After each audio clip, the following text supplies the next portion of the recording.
de Nehemías, la reconstrucción de los muros, del templo, todo esto. Entonces ya a la recta final aparece este personaje llamado Malaquías a profetizar, dice ahí aproximadamente en el año 460 después, antes de Jesucristo, sí. Entonces dice antes de las reformas, entonces ya está reconstruido, ya está levantado, ya veíamos, ¿verdad?, en unas sesiones anteriores de que ellos se habían puesto a trabajar, pero habían olvidado la construcción del templo. Aquí, bueno, pues ya se pusieron a trabajar, ya lo están concluyendo y ya vemos el mensaje de Esdras y Nehemías sobre las reformas. Y el énfasis de este libro es que Jehová es un Dios que guarda el pacto y que requiere lo mismo de su pueblo. Sí hay un compromiso de Dios con el pueblo, pero es necesario que ese compromiso sea de igual manera del pueblo hacia Dios. Y pues en este momento el pueblo muestra desdén, muestra desprecio a Dios por su apatía. Y ahorita vamos a ver algunas escenas de cómo el pueblo pensaba, ¿verdad?, que Dios no estaba actuando, Dios no estaba siendo justo con ellos. Y bueno, a pesar de eso, vamos a ver cómo Dios juzgará a su pueblo en justicia por su por su obediencia renuente, por no querer obedecer. Entonces, básicamente son algunos datos que nos van a ayudar para ver este contenido del profeta Malaquías.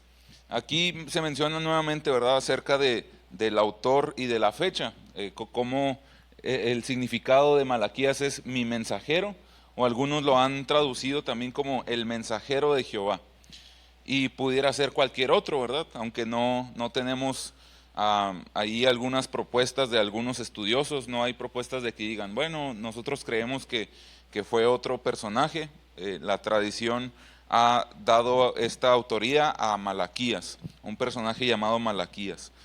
Y algunos de los detalles es que se señala que el nombre no ocurre en cualquier otro libro del Antiguo Testamento. No es como el caso de Esdras y Nehemías, que se menciona en diversos lugares. No es como incluso el libro del profeta Joel, se mencionan en diferentes lugares. Aquí con Malaquías pues no tenemos esta situación.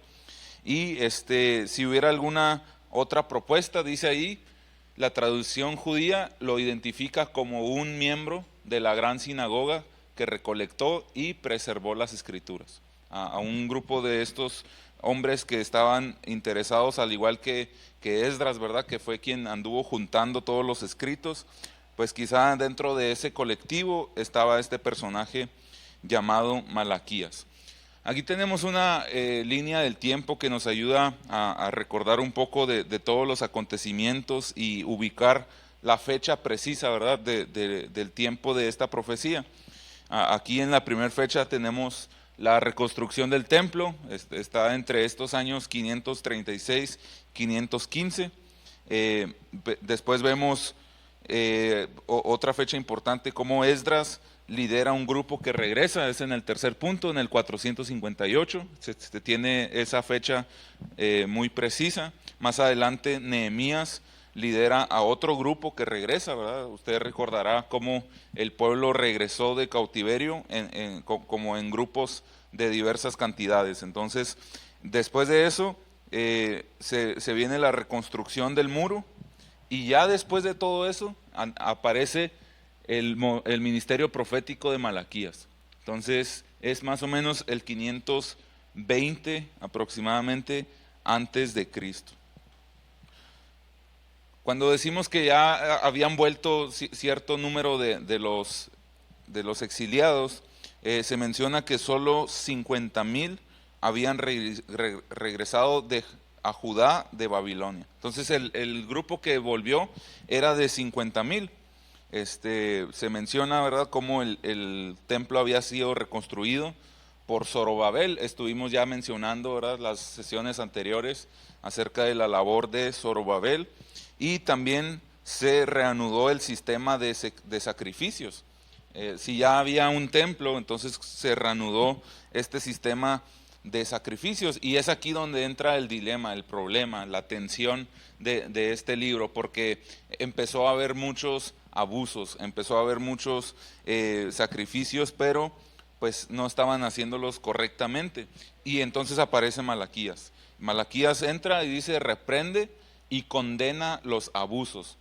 Y condena, dice, fuertemente al pueblo y los llama al arrepentimiento. Sí, estaban reanudando todo el sistema, pero lo estaban haciendo mal. Y cuando Nehemías regresa por segunda vez, dice, los reprendió por estos abusos. De igual manera, en el libro de Nehemías vemos esta situación. Y dice, algunos de los detalles es que, por ejemplo, estaban violando el día de reposo. No lo estaban tomando en cuenta, ya estaban haciendo sacrificios. Dice también por el divorcio ilegal de sus mujeres judías para que se pudieran casar con mujeres gentiles. Aquí hubo una situación que ahorita vamos a verlo en el recorrido, de cómo empezó a ser una tendencia en esta comunidad, y entonces el mensaje de Malaquías es total reprensión hacia cada uno de ellos. En esta parte de panorama general, entonces, recordando un poco, dice el mensaje de Malaquías, viene a manera de seis diálogos, 6 debates, 6 disputas entre Jehová y su pueblo, y todas estas tienen un mismo enfoque. Es un tiempo, dice, bueno, la causa básica, todas tienen la misma causa. Es un tiempo de desilusión espiritual. Israel ha llegado a cansarse de Jehová y de guardar su pacto. Va a ser bien interesante ver cómo la actitud del pueblo era de cansancio. Ellos no estaban cometiendo graves pecados en el sentido de que estaban yendo a pecados como Sodoma, Gomorra quizá, pero estaban como cansados, estaban ya desilusionados.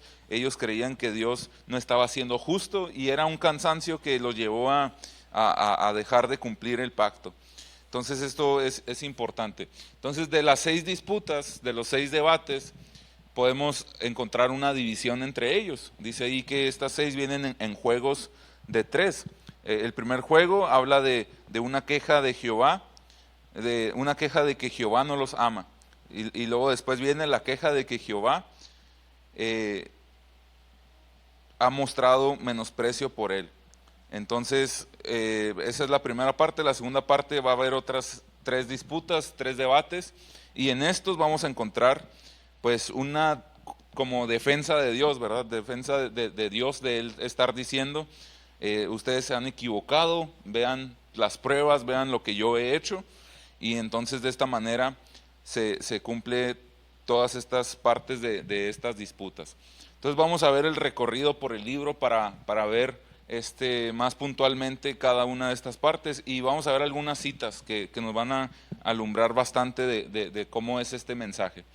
La primera parte solamente es el versículo 1. El versículo 1 nos presenta, ¿verdad?, el mensajero. Dice ahí el mensajero de Jehová, y como en el libro del profeta Joel aparece solamente en el encabezado, pero no nos ayuda a identificar al profeta ni sus tiempos. No es como en el libro de Isaías, ¿verdad?, que se mencionan los reinados, los reyes, las fechas, en el año que murió el rey Usías, por ejemplo, que se nos da un acontecimiento histórico. Aquí no, aquí simplemente aparece como el mensajero de Jehová.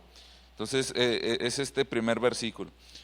En la primera disputa que encontramos, el primer debate, encontramos aquí que pues sí, Dios ama al pueblo, pero la gente dice, ok, si ustedes dicen que Dios nos ama, dice, ¿en qué nos ama? ¿Cuál es la manera en que Dios ha demostrado su amor a nosotros? Y la respuesta es por su odio a su hermano, que fue antiguamente un enemigo llamado Edom, y que así se cumple la profecía del profeta Abdías. Aquí tenemos unos versículos que nos ayudan a ver esta escena. Es interesante pensar, ¿verdad?, en el libro del profeta Abdías, que es una profecía hacia Edom, y ahí mencionábamos, ¿verdad?, en esta profecía de Edom, cómo fue un mensaje a esta nación que cuando empezaron a ser conquistados, ellos no hicieron nada. Ellos dijeron, llévenselos, empezó a huir gente a las montañas y ellos los agarraban y le hablaban a los babilonios y les decían, acá están, llévenselos. A pesar de que eran hermanos, la nación de Edom viene de Esaú, el hermano de Jacob, quien es Israel. Entonces, este conflicto sucede desde el inicio, ¿verdad? En el Génesis.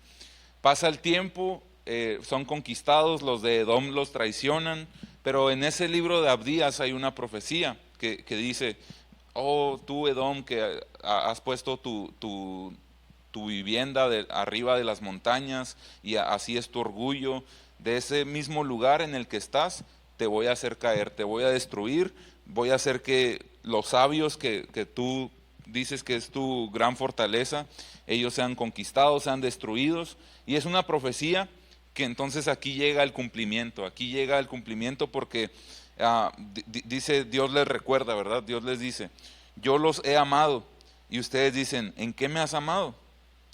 Y el mismo Dios les dice, ¿no era Esaú hermano de Jacob? Y yo amé a Jacob, ¿verdad? En Génesis dice, a Jacob amé y a Esaú aborrecí. Entonces, todo eso, fíjese cómo todo está conectado. Igual más adelante en Romanos, Pablo lo utiliza y lo describe aún más, de cómo Dios siempre mostró su amor a Israel, a Jacob. Y dice ahí, a Esaú aborrecí y convertí sus montes en desolación y abandoné su heredad para los chacales del desierto. Cuando Edom dijere, nos hemos empobrecido, pero volveremos a edificar lo arruinado, así ha dicho Jehová de los ejércitos, ellos edificarán y yo los destruiré, y les llamarán territorio de impiedad y pueblo contra el cual Jehová está indignado para siempre. Y fíjense cómo termina esta parte, y sus ojos lo van a ver y dirán, sea Jehová engrandecido más allá de los límites de Israel. Entonces aquí Dios comienza a debatir, sí es como un debate, ¿verdad? Donde Dios, el pueblo dice, pues ¿cómo que nos has amado? Mira, nos ha pasado mucho sufrimiento. Y Dios dice, no, dense cuenta de cómo siempre mi amor ha estado hacia esta nación de Israel. El segundo conflicto, la segunda disputa es sobre ofrecer sacrificios inaceptables. Como ya mencionamos, se había reconstruido el templo, se había reconstruido el sistema de sacrificios, pero el pueblo entonces empezó a ofrecer sacrificios inaceptables. En Levítico encontramos cómo era todo el sistema de entrega de sacrificios. Había tipos de animales, se tenía que revisar la condición de los animales, y aquí el pueblo lo olvidó por completo. Dice, aquí ahora Jehová les hace esta reprimenda, ¿verdad? Dios les dice que los sacerdotes no aman a Dios. ¿Por qué? Porque no están cumpliendo con su oficio como debieran hacerlo. Están pasando por alto todo lo que se establecía. ¿Qué estaban haciendo ellos? Bueno, ofrecían animales imperfectos a Jehová. Dice que ni siquiera se atrevían a ofrecer a un gobernador. O sea, cuando se trataba de ofrecer un sacrificio para el gobierno, pues lo entregaban con perfección, como sabiendo que era algo que si era bueno iba a ser bien recibido, y no les importaba pues gastar más, invertir más, estaban haciéndolo bien. Pero cuando se trataba de Jehová, pues estaban llevando animales imperfectos. Entonces el mensaje de Dios es, será mejor, dice, cerrar completamente el templo que mostrar tal deslealtad. Entonces, qué interesante, ¿verdad? Ver cómo el principio no es un sacrificio de animales, el principio es de una adoración real. Entonces Dios dice, yo prefiero que quizá no haya templo, pero que haya un corazón leal. ¿Por qué? Porque es más importante, ¿verdad?, el corazón. Entonces desde aquí comenzamos a ver esta idea, este pensamiento de Dios. Y dice, también deshonra el nombre de Jehová entre las naciones. Imagínense, otros dioses están recibiendo la adoración con los mejores animales, los más grandes becerros, los más grandes corderos, pero de pronto en la adoración a Jehová, que el pueblo decía Jehová de los ejércitos, Jehová sobre toda la tierra, estaban entregando animales imperfectos. Entonces no era algo congruente, ¿verdad? Y dice así, esta disputa concluye con fuertes amonestaciones para que el pueblo cambie sus caminos. Algunos versículos para reforzar esto, fíjense cómo dice: el hijo honra al padre si el siervo honra a su señor. Si pues yo soy padre, ¿dónde está mi honra? Dios les decía: ustedes dicen que yo soy su padre. Lo lógico es que el hijo honra al padre, y si yo soy su padre, ¿dónde está mi honra? Y dice: y si yo soy señor, ¿dónde está mi temor? Si ustedes dicen que yo soy su amo, pues no están mostrando temor delante de mí. Y ustedes todavía se preguntan, dice: ¿en qué hemos menospreciado tu nombre, Dios? O sea, el pueblo no entendía, estaba cegado de su condición. Preguntaban ellos: ¿en qué te hemos deshonrado? En que pensaste que la mesa de Jehová es despreciable. Esto es lo que Dios dice, ¿verdad? Y es un mensaje muy corto, pero muy, muy fuerte. Dios les dice: ustedes han pensado que la mesa de Jehová, que el templo de Dios es algo despreciable. Qué fuerte, ¿verdad? Y la última parte dice, además dicen: qué fastidio es esto.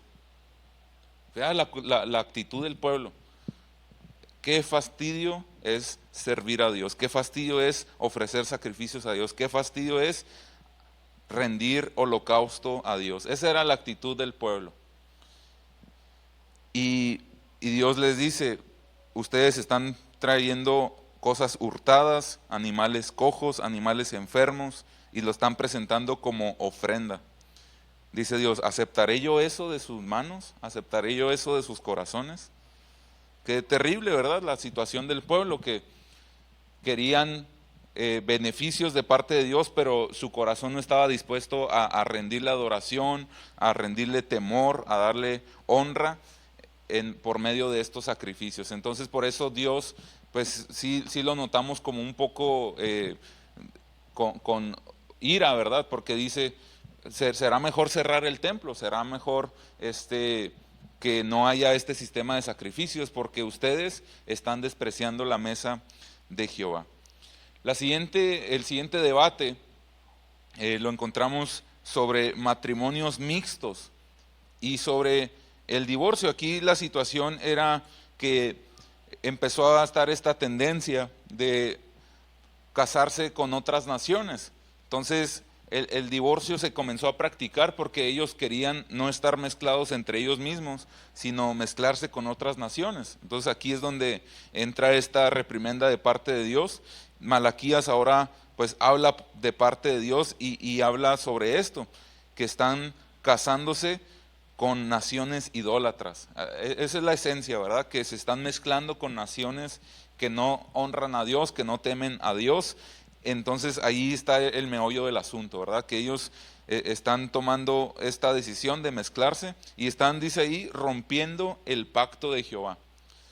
Porque esto también desde el Antiguo Testamento, ¿verdad? Desde los tiempos de Moisés, desde el tiempo de que Dios establece los lineamientos de su nación, ahí habla, ¿verdad?, que no se podían mezclar con otras naciones. Y aquí la gente lo empezó a olvidar, lo empezó a practicar, y por eso Jehová interviene.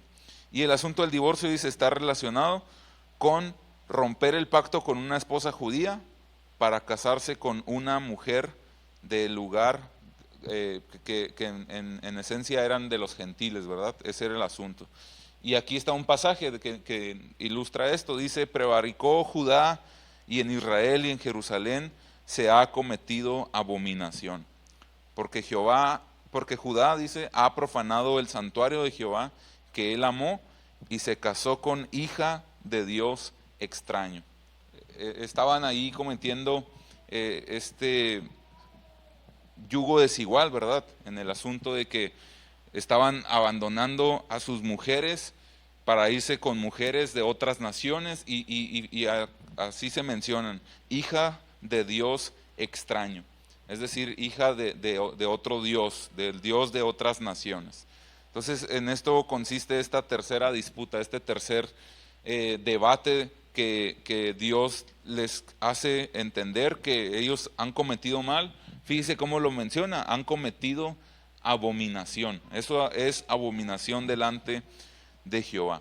Siguiente escena, es el cuarto debate, la cuarta disputa, es sobre cansar a Jehová con palabras.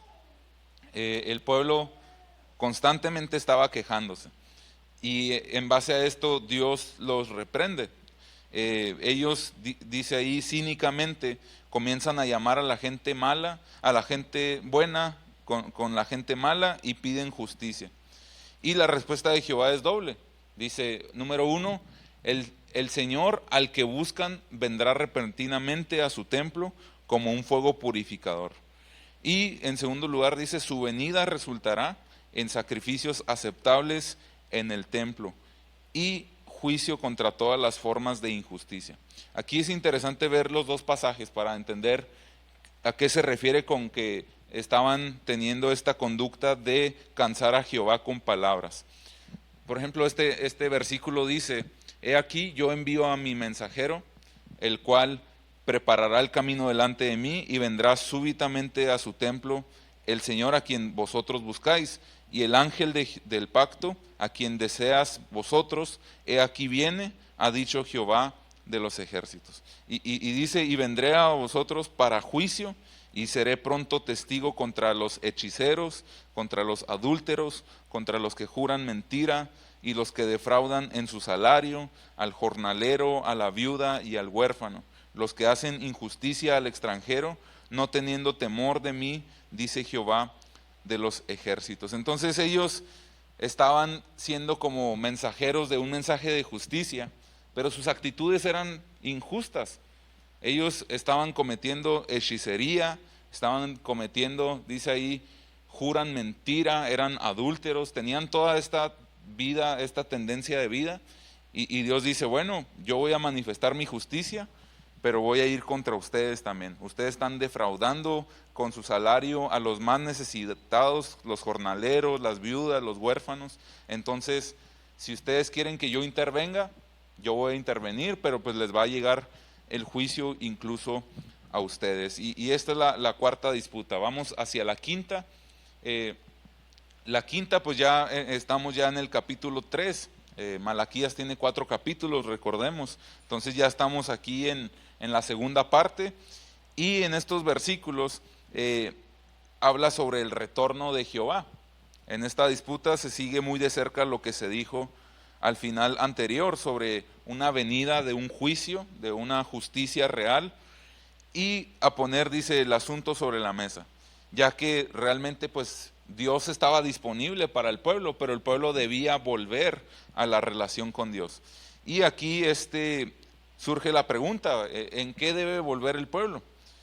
Y la respuesta es de tener su propia forma de injusticia, que también otra situación era que estaban reteniendo el diezmo, y dice que entonces solamente cuando ellos modificaran esto, dice, solamente va a ser así quitada la maldición de la deslealtad al pacto. Si ellos estaban de acuerdo en volver a estos lineamientos, entonces Dios iba a hacer su parte de quitar, de quitar toda esta deslealtad al pacto, esta maldición que estaban viviendo, porque dice, de modo de que las naciones vieran las bendiciones de Dios sobre su pueblo. Cuando Dios instituyó a la nación de Israel, la instituyó y dijo, y serás de bendición a los que te bendijeren. Entonces está este principio de que iban a ser una nación bendecida, una nación bendita, pero si ellos no cumplían su parte del pacto, entonces no iba a suceder así.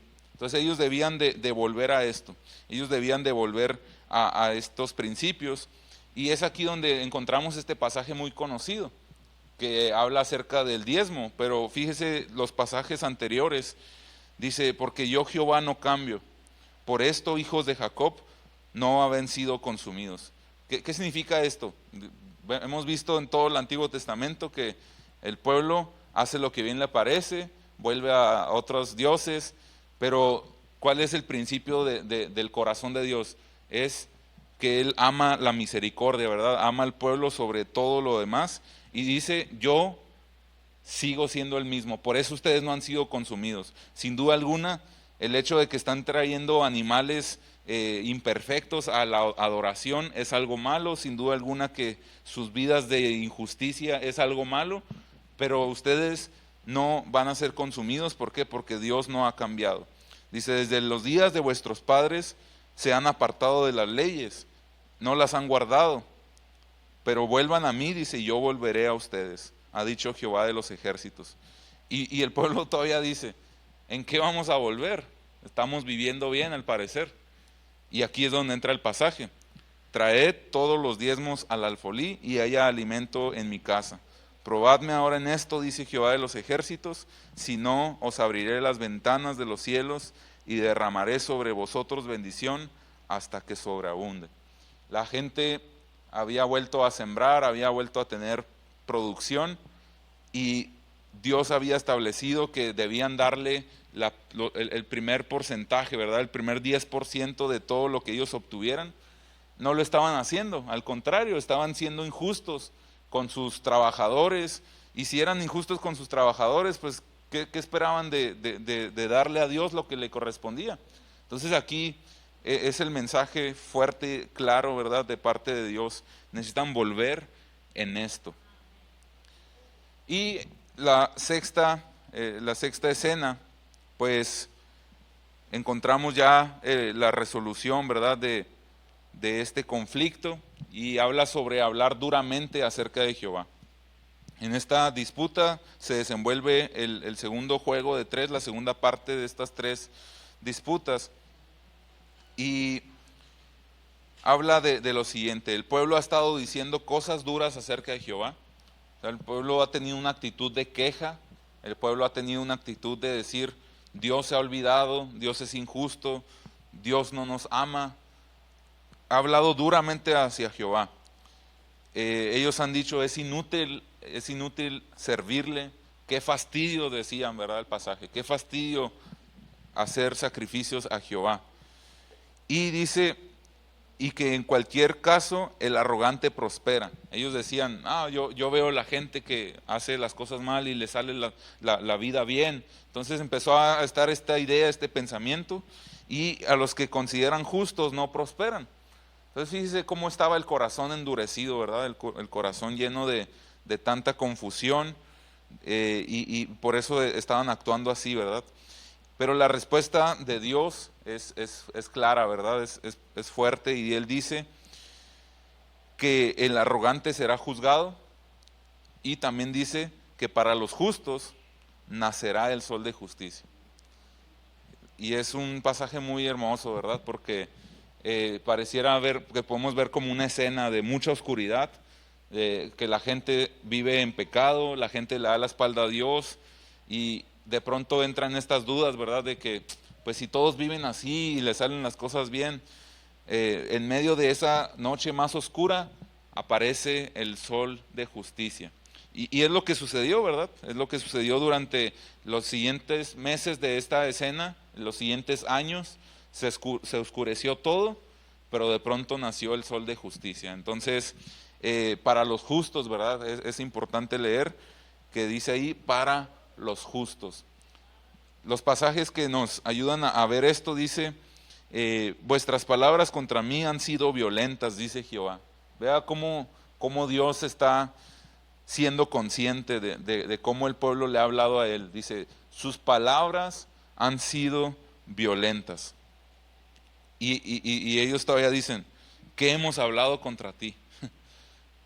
Como que tenían una memoria muy a corto plazo, ¿verdad? Hacían cosas, decían cosas, y ellos decían, ¿en qué? ¿En qué debemos volvernos? ¿En qué hemos hablado mal? ¿En qué hemos sido violentos?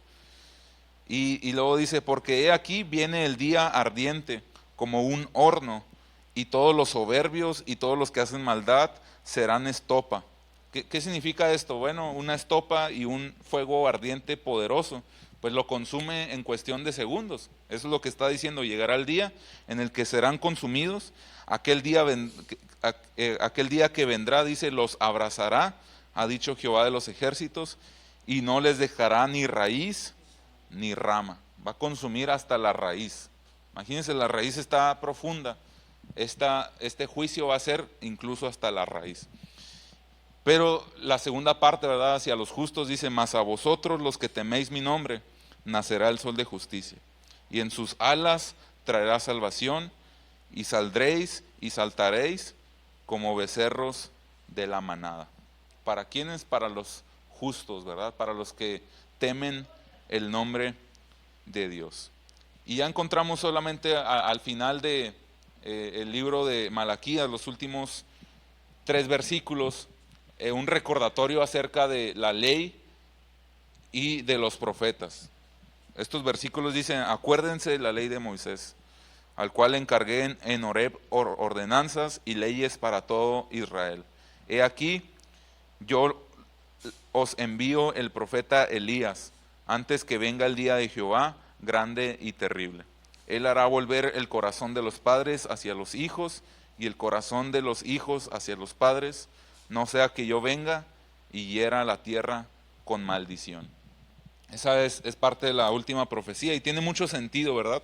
Si el pueblo estaba cometiendo mal los sacrificios, si el pueblo estaba olvidando el hecho de que no se podían mezclar con otras naciones, Dios les dice a través de Malaquías: vayan a la ley, recuerden lo que dice, lean a la ley, los profetas, y ahí van a encontrar cómo deben actuar, cómo se deben de guiar en esta vida. Entonces no los olviden. Pero pronto, dice, vendrá el profeta Elías. Entonces quizá usted recuerde, ¿verdad?, que en el Nuevo Testamento, cuando aparecen los primeros personajes, ¿qué decía la gente? ¿Eres tú Elías? A todos le decían, ¿verdad? Le dijeron a Juan el Bautista, le dijeron a Jesús. Entonces tenían ellos este pensamiento, ¿verdad? Aquí pues la mayoría de personas dice que la referencia de Malaquías es hacia Juan el Bautista, que vendría como un antecesor, ¿verdad?, de la venida del Mesías. Entonces está pronto a venir el profeta Elías, que es Juan el Bautista, y pues él va a traer un mensaje, pero el pueblo pues va a seguir con sus actitudes constantes de darle la espalda a Dios. Estos son los mensajes finales, y pues entonces Malaquías recuerda al pueblo de Dios que deben tomar en serio su relación con el pacto, pero que pronto despuntará un nuevo día para ellos, ¿verdad?, con la venida de Elías. Incluso ahí el libro, ¿verdad?, lo incluye entre paréntesis, que es Juan el Bautista, quien precederá al Señor Jesucristo. Para concluir, el libro de Malaquías se refiere al error de olvidar el amor de Dios. Y aquí pues sí hay muchas reflexiones, ¿verdad?, que podemos tomar personalmente cada uno de nosotros, porque vemos la actitud del pueblo que, por ejemplo, le hablaba mal a Dios, se quejaba de Dios, dejaba que situaciones externas tuvieran más valor que todo lo que Dios había hecho con ellos. Entonces, creo que es una tendencia humana que siempre podemos estar en esta situación, ¿verdad?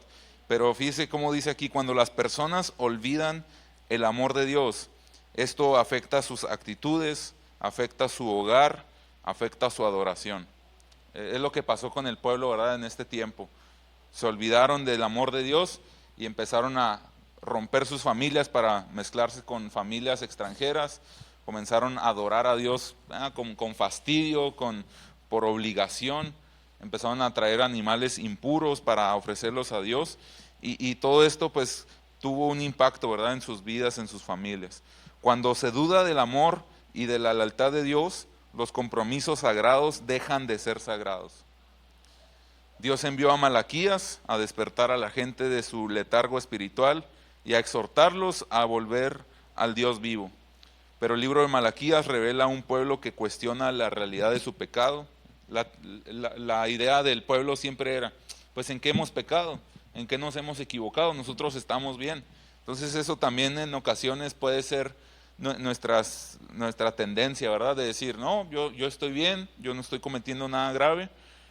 Y somos los que le decimos, ¿verdad?, ¿en qué, Dios? ¿En qué te debo algo? ¿En qué te debo honrar con esto? Entonces es algo también a lo que estamos expuestos, ¿verdad? Y dice: por eso el libro termina con una nota final, ¿verdad?, una confrontación entre un Dios desilusionado y un pueblo desilusionado. Y ya para terminar, dice: en cierto sentido, el libro del profeta Malaquías muestra que el Antiguo Testamento llegó a un abismo, con las pendencieras voces de su pueblo por un lado y las severas advertencias de Dios por el otro lado. Solo Dios mismo podía proveer un escape de este callejón sin salida. Está el pueblo enojado, furioso, pero está también Dios, ¿verdad?, tratando de hacerlos entrar en razón, y se convirtió como un callejón sin salida, como un abismo. Pero dice, solo Dios podía proveer un escape. Malaquías espera con interés esta liberación y habla de aquel que va a preparar el camino del Mesías. El Mesías prometido era el único que podía proveer un puente para este ensanchado abismo entre el pueblo y su Dios. Por eso se presenta como el sol de justicia.